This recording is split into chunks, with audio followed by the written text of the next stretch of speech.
Hi, it's Fias Tarot. Hello, Libra placements. This is your reading. This is your reading about the person on your mind ngayong August. Okay, so kukuha tayo ng dalawang energy. Na kung sino man o ang ating makukuha. Anyway, yeah. Before tayo mag-start, kung hindi ka pa nakakapag-subscribe, please do subscribe and hit the notification bell para lagi po tayo maging updated sa mga mangyayari pa lang. Yes, opo. And yes, again, kung may tanong po pagdating sa private reading, just message me sa akin pong FB page for more info. Ganun rin po pagdating sa ating mga items. Yes, they're all available.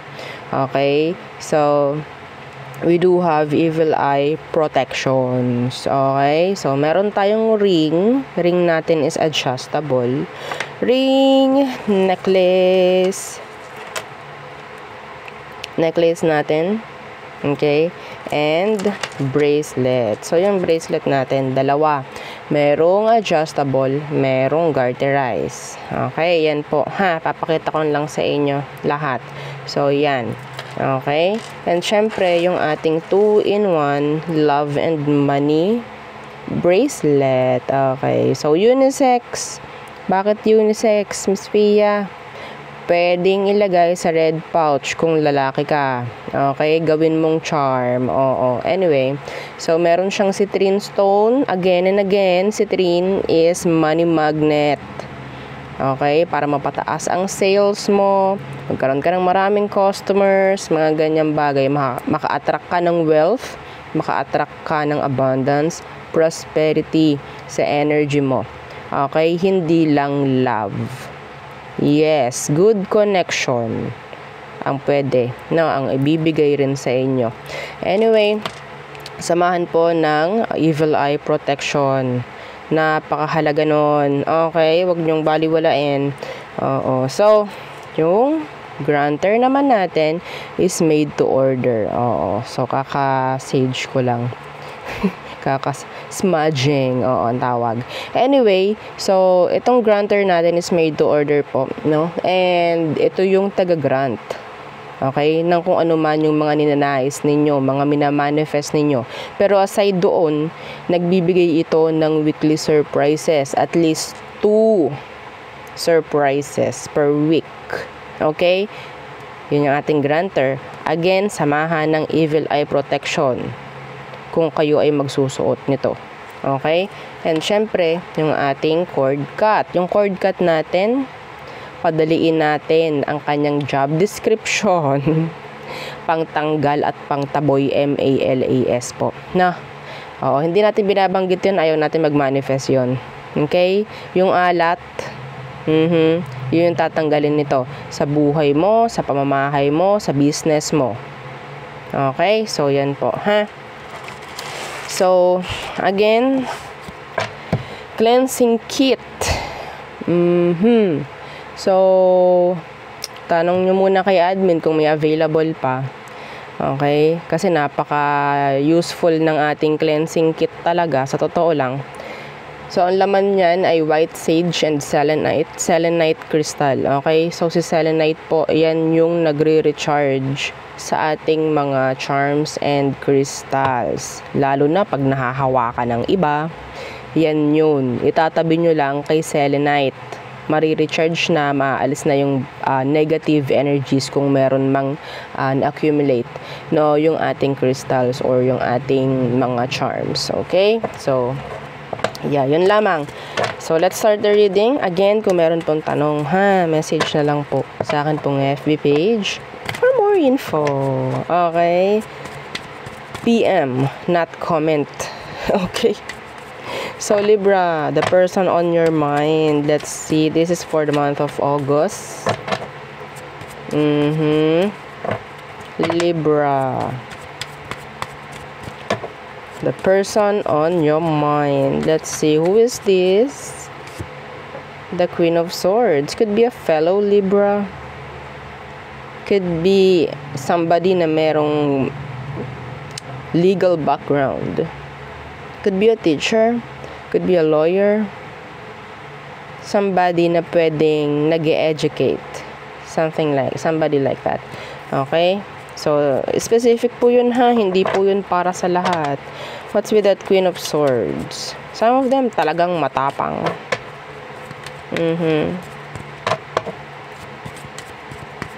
May pagkamatapang. The Six of Wands in the reverse. Ang taong to, alam niya kung anong dapat. Alam niya kung anong dapat. They know how to put limits. Some of you, ikaw itong kinut off mo siya. Okay? Kasi energy mo to eh. This is you. Okay? This is the Queen of Swords. Energy ng Libra. So, this could be you. Pwedeng ikaw, kinut off mo yung person kasi some of them, they're too selfish. You know your worth. You know your value. Mga ganyan po, ha? So, hindi mo naman pwedeng i-claim lahat ng sinabi ko. Just get lang kung ano po, no? Yung nag-resonate. Okay? So, let's see. Ano bang sitwasyon nyo sa ngayon? Anong kailangan mong malaman, Libra? I'm hearing Virgo. So, the Eight of Swords in reversed. Okay, so this is a release. Okay? So, Eight of Swords in reversed. And the Wheel of Fortune. Releasing from what? Bad energies. Okay, this person, pwede siya yung nagpo-provide sa'yo ng negativities and ikaw mismo yung nag-cut off na. Well, ang sinasabi dito, ang dapat mong malaman is, kung nirelease mo nga yung sarili mo from this connection, then, mas maganda. Nakat mo sa iba sa inyo yung cycle. Okay? Hindi ganun kadali i-cut yung cycle. Kasi nakasanayan na eh. Di po ba? Nakasanayan na kahit sabihin natin nasasaktan ka na or what.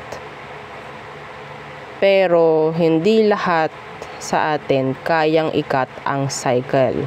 So, sa mga nakapag-cut na ng cycle dyan, at kinayang i-cut yung taong sa tingin nila dati, hindi nila kayang i-cut. Okay. So, I'm so happy. I'm happy. Yes, kahit hindi nyo nakikita, ako ay nasisiyahan sa ginawa nyong desisyon. Mahirap na desisyon yun. Pero kinaya. Okay? Yeah, the Ten of Cups is here. And the Temperance, you're bringing the balance back sa buhay mo. Yes. Kasi while you're in this connection before, parang ina-avoid mo ng maging masaya. Tama? Anong comment mo? Let's see. What is their emotion? Emotion right now nung taong inalisan mo. Yung taong tinalikuran mo. Anong emosyon niya ngayon? The Two of Wands reversed. And the Two of Pentacles. Ngayon, hindi nila alam kung anong gagawin. Yes. Ngayon, hindi po nila alam kung papaano uusad without you. I have angel number for you. 222. Okay? So, realization ang nakukuha ko sa kanya. Now, they realize everything. Sabi nga nila, sabi ng iba, kapag nagtampo ka sa isang Libra, or kapag, diba? Or ikaw itong lumayo sa isang Libra at nawalan ka ng Libra sa buhay mo, para kang nagtampo sa bigas.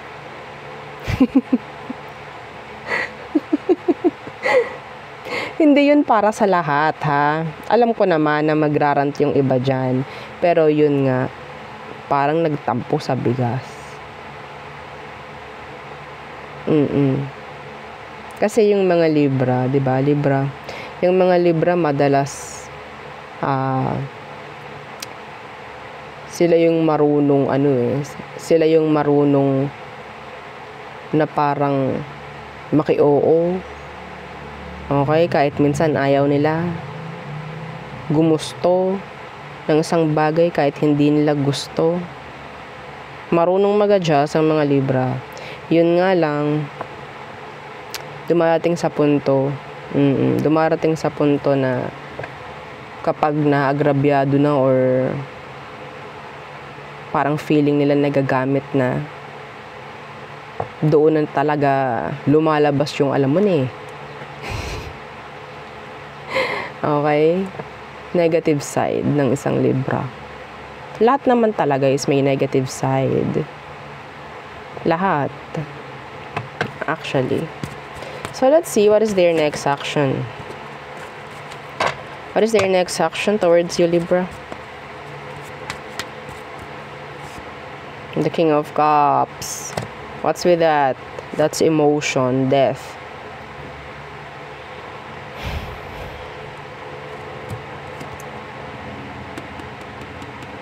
So, meron silang babaguhin.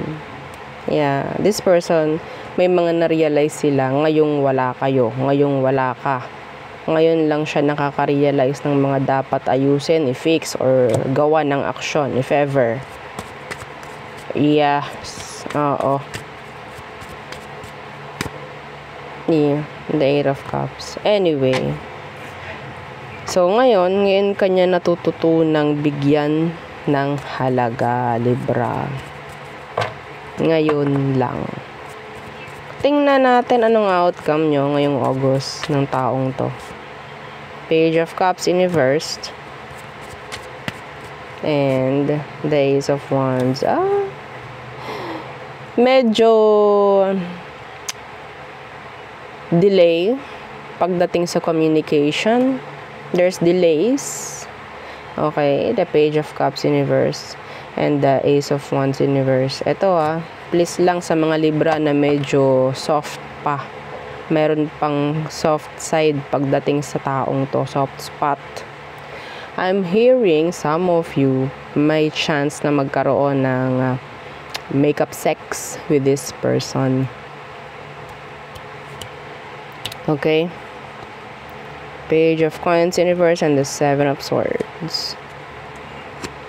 So, I think, sabihin nating wrong move, if ever, na mangyayari yon.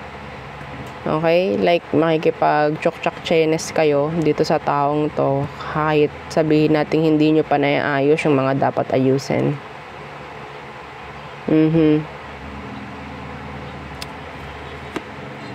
Yeah, the Four of Swords in reverse. Communication. Pero yeah, andun yung delay. Pero hindi magaganap yung dapat gawin nung taong to, kung ano man yung kailangan niyang gawin. It's like parang napaka-easy. Okay, sana hindi ganon. Parang napaka-easy ng pagbalik.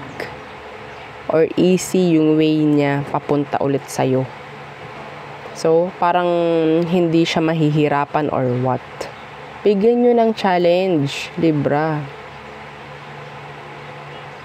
Sayang naman yung pagmamatapang mo nung umalis ka dito. Kung ipapakita mo lang din na soft ka pa rin pala. Anyway, so, next. Libra. Let's see who is this person. So, another spread, another energy. So, who is this? Libra. Anong meron sa kanya? Ano daw? The Six of Swords.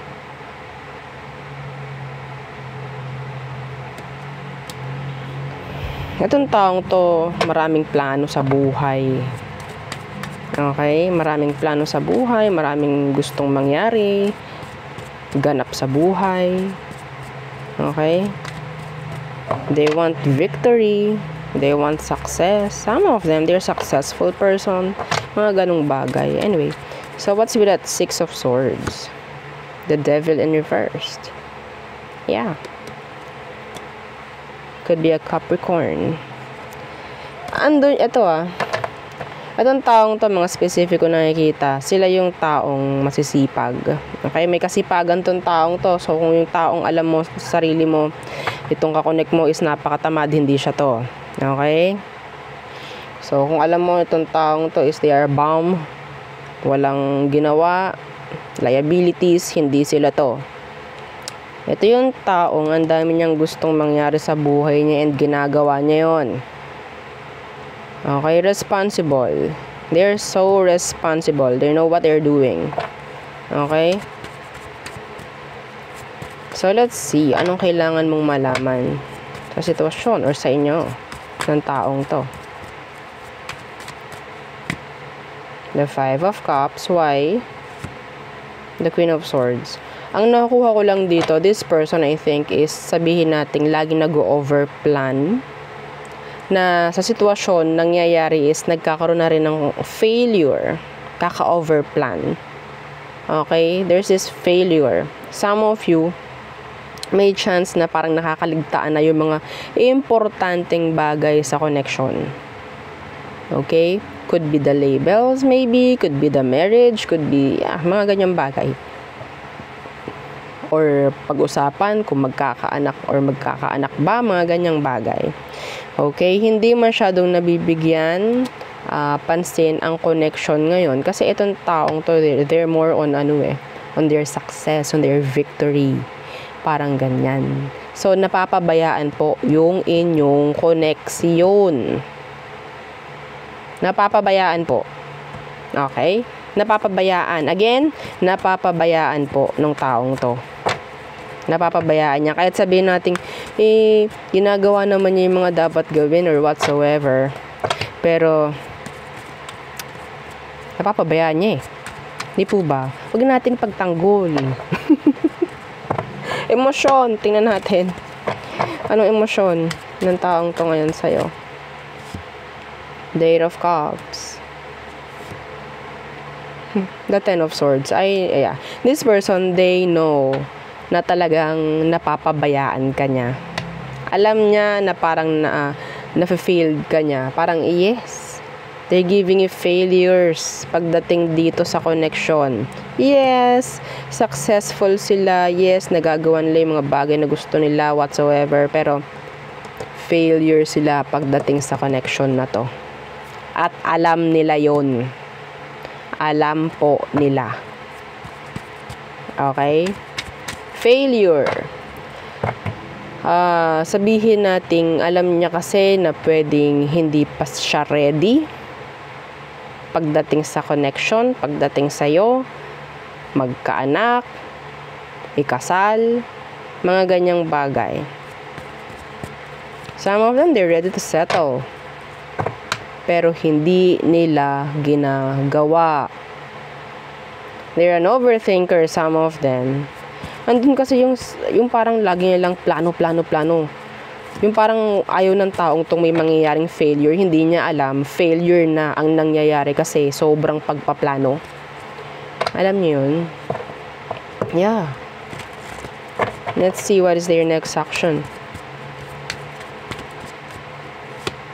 The Ten of Cups in reverse. Ten of Cups in reverse, that is a feeling of unfulfilled or andun yung energy na parang nakukulangan. Okay? Nakukulangan. So, tingnan natin ano itong Ten of Cups in reverse. The Chariot. Mahirap tong kakonect itong tao mo. Mahirap kakonect ite. Okay, so may pagka-overthinker. Anyway, gagawa na naman siya ng plano. gagawa na naman siya ng aksyon. Kung ano man yung parang nakikita niyang kulang sa connection, yun ang isasalba. Yun yung parang iaahon ng taong to. Okay? So, there. Sana nga magawa, no? Oo. So, let's see what is your outcome / advice for you Libra placements. The Four of Cups. What's with that? Four of Cups. Ano daw? The Five of Swords in reversed. Oops. The Five of Pentacles. You have 555 sa iyong, another angel number, 555. This is, sabihin nating, huge changes coming in. Okay? Lalo na kung naka-resonate ka dito sa ating reading na to. There's this huge changes coming in dito sa connection ninyo. Okay? Marami pong kailangan mabago. Iisang tabi hanggat kaya para hindi mabaliwala. Okay? So, marami pong kailangan pag-usapan. May mga mapapag-usapan. Parang ganyan. Okay? So, hindi pwede yung parang hindi kayo nagkakaintindihan dito. Dapat nag-a-align kayo. No? So, there. Anyway. Guilty ang person. Guilty siya. Oo. So, let's see.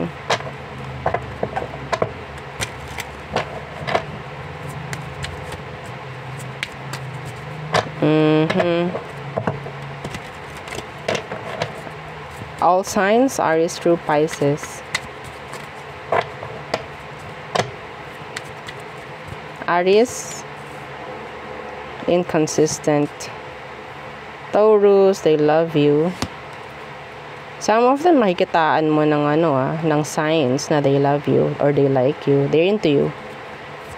Gemini, you're their Totga, the one that got away.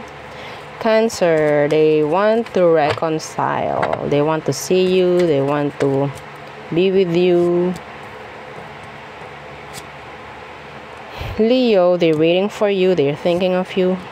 Virgo, their back is turned. Libra, they're mad. Actually, they're mad. Scorpio, they're blocking.